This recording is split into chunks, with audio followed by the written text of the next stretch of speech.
Today, we're going to tear apart a ghost story that does way more than just make you jump. It's this incredible mix of local legend, deep personal fear, and a dark secret a whole town tried to bury. So yeah, let's get right into it. Okay, just think about this for a second. What if you got a letter, no sender, no address, but the words inside spoke directly to a secret you were sure died with your past? That is the terrifying idea right at the center of this story. All right, so let's set the scene. Like any great horror story, this one kicks off with a stranger arriving in a very, very strange place. So, meet Suraj. He's our main guy, a man of science and logic, a total city boy.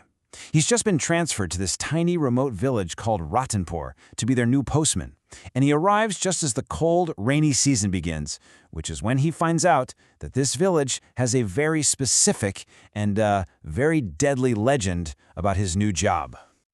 Almost the second he gets there, he's hit with this super cryptic warning from one of the village elders, an unaddressed letter. It's just the first, creepy little thread in this whole web of fear that the villagers are about to spin around him. Now, being a rational guy, Suraj just kind of shrugs this off.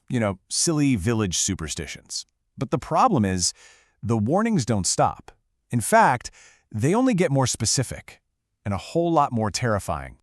It's like one by one, every person he talks to adds another piece to this horrifying puzzle of the postman's curse.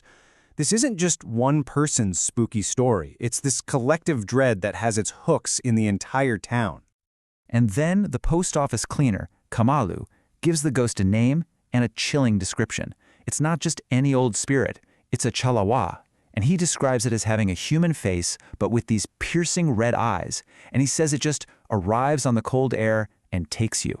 So what exactly is a chalawa? Well, the word basically means an illusion, a deceiver. And this is so important. It's not just some mindless ghost. This thing is known for being cunning, for its ability to trick you and prey on what scares you the most. You know what's so creepy and brilliant about this story?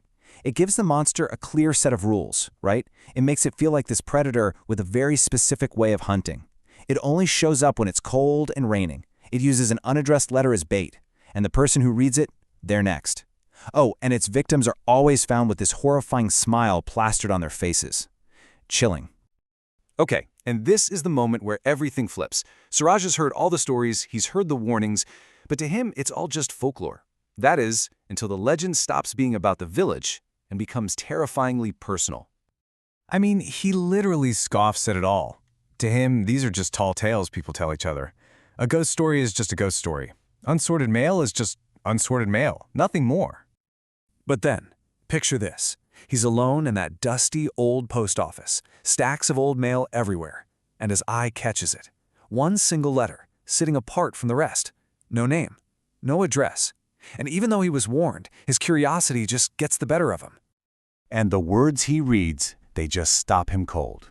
The letter talks about the deepest, most painful secret of his life, the mystery around how his mother died. A secret he has carried his entire life. A secret that there is no way, absolutely no way, anyone in this village could ever know. And in that one moment, the phantom isn't a story anymore. It's real, and it knows him. So, just like that, Suraj's entire rational worldview is shattered. Gone. Skepticism is replaced with pure, absolute terror. He now knows that Chalawa is real, and it knows his greatest fear. His only option? To go running back to the very people whose beliefs he just laughed at. He's in a full-blown panic. He runs to find Ramlala Kaka, the elder who first warned him. The confident city boy is gone, and in his place is a terrified man, desperate for answers. And it's only then that he finally learns the tragic truth behind the curse. And this timeline just lays out the heartbreak of it all. See, the phantom wasn't always a monster. He was a man named Hariya, a postman, just like Suraj. But he was falsely accused of something, and the entire village turned on him. They took justice into their own hands, tied him to a well, and left him there to die. His spirit, twisted by that unimaginable injustice, came back as a Chalawa to haunt the village that murdered him.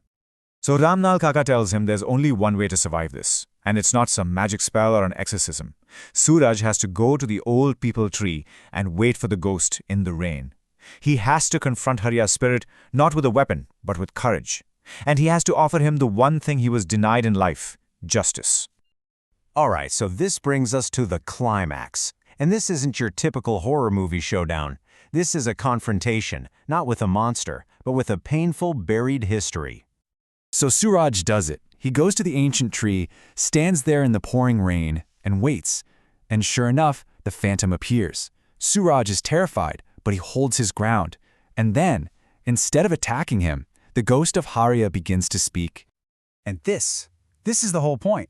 Hariya's haunting isn't just random evil. He was falsely accused, so he wants his truth to be told. He was murdered by a mob, so he wants the village to acknowledge their sin. He's created generations of fear because he wants a chance for them to finally atone. The fear he spreads is just a dark reflection of the injustice he suffered.